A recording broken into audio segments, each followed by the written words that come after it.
I can't remember the last time I've gone this long without racing a boat.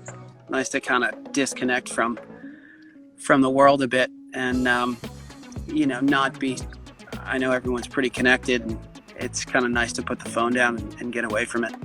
I can't remember the last time I've spent a consistent, 5-6 weeks at home. I've ticked off a lot of, housework, that's for sure. Some people aren't going to like this answer, but I want to hear it. What are you missing most about racing? I would definitely say, one, being around our group. Our teams, we've got a solid team. We got a bunch of great guys, and I think I probably miss the team the most. And obviously sailing the F50's a blast, so it's pretty good setup. Have you guys been keeping in touch at all? Like, is the banter still strong? Yeah, we've got a WhatsApp group, and it's nonstop, so it's pretty entertaining. I mean, it must be hard for you guys. You kicked off the season not too bad in Sydney after a disappointing finish to season 1. Like, it must be hard for you to have this big stall when you thought you had a bit of momentum going. Yeah, for sure. It's definitely, last season was a tough one for us, going from on the podium and then obviously last event breaking the boat and getting knocked off the podium and having a bit of a shocker the last regatta. That was pretty frustrating. And then, getting the group back together in Sydney was awesome after a long break. But then to have another long break is a tough one. So, but I'm looking forward to getting the team back together hopefully soon in the foreseeable future, potentially.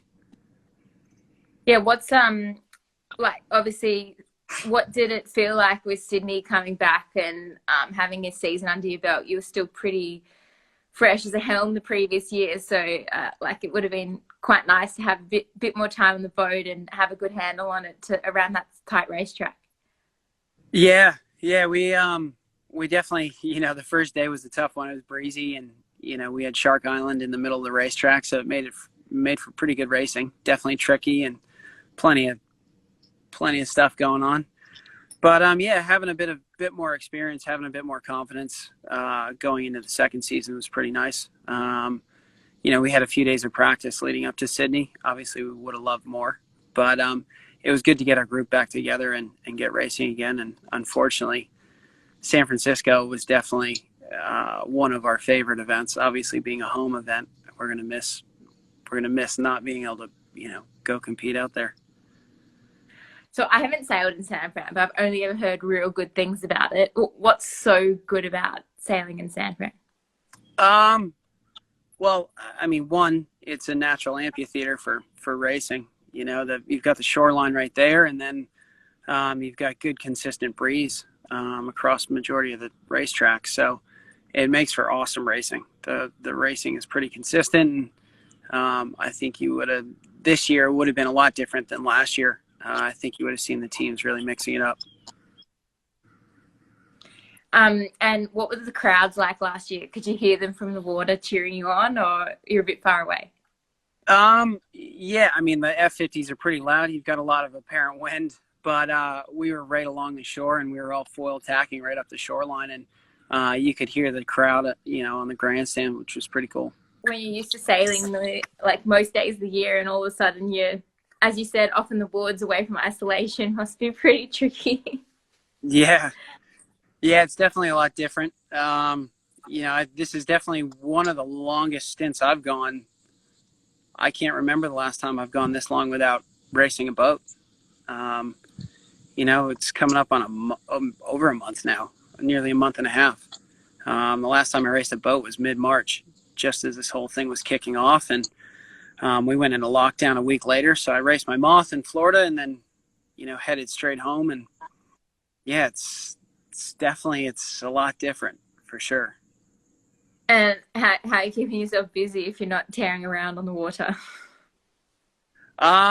It's definitely been plenty of time either training or we have been allowed to kind of ride our road bike, so that's been nice. Definitely out in the woods right now, so hence why my service isn't great. It's been nice to kind of disconnect from from the world a bit, and not be.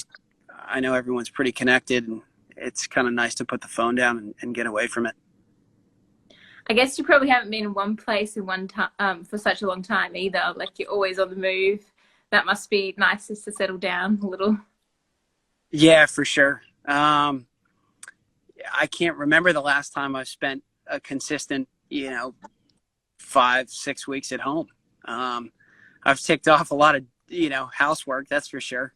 I've had a lot of house projects I've been putting off for a long time. So those have all gotten done. Oh, all the DIY projects. I think all the hardware stores are pretty happy right now. Yeah. So I'm guessing if you're in the woods, you haven't had a go at SailGP at all. No, I've been doing my best, when kind of possible, to put my phone down and kind of walk away from it, and just kind of enjoy the time to not really, I just feel like I'm always on my phone 24/7 and on the computer, with whether it's running our team or other stuff. I think all of us are pretty. You can find yourself going down the rabbit hole of whether it's social media or everything. It's I've kind of walked away from it a bit the last few weeks and taken some time to spend time with close family, and so it's been fun. That's super nice. So we have a question coming in. It says, you've shown really good speed. What do you see as a piece of the pie that will put you consistently on the podium? There's definitely a few pieces. We're just inconsistent right now. Whether it's boat handling or, decision making, we've kind of, I'm the first to put my hand up. There's a few times where it's, you're pushing pretty hard, and sometimes you just need to pull the throttle back a little. For race, I think it was race 2, for example, in Sydney, we were kind of nipping at the heels of Ineos, and I know we were pushing the rudders and pushing the ride height, and we kind of stacked it going into a jibe. We went through a powerboat wake and stacked it. And there's a lot of little things. I wouldn't narrow it down to just one thing. We spent a lot of time the last kind of month working through it as a team with our coach, Joe Glanfield, and Riley, Taylor, myself. The three of us have been chatting about how we communicate, and then the guys in the front as well. But I wouldn't say one thing. It's few things. But sometimes we just need to pull the throttle back, and I'm guilty of that. You like it to send it too hard. Yeah. Sometimes you just got to take the third or the second, or you just got to be a bit smarter, and I got to take ownership of that for sure. It's always hard when you think that you might just be able to get them. Yeah, for sure. It's it's a tough one to kind of take a second and look over your shoulder. You're usually looking forward a lot of the time, and sometimes you got to just figure out who's around you and who's behind you, and just sail smarter. Yeah, we have another question about going fast. Are you trying to hit the 50 knots, or are you just trying to win the race? Obviously, winning the race is most important. I think hitting 50 knots is a secondary. That's just an added bonus. Hitting 50 knots in a race isn't kind of the goal for us. Putting points on the board is. I did get to chat to Ben the other day, and they were saying it was their first event and they're still learning. For you, obviously, a lot of people going into the Sydney event would have thought that Aussies would be up there. But why do you think the British were so good in Sydney? Some people aren't going to like this answer, but I want to hear it. I mean, at the end of the day, you've got an America's Cup team that's consistently sailing with each other, regardless of whether you're stepping on a catamaran platform or a monohull. They're going foiling together consistently.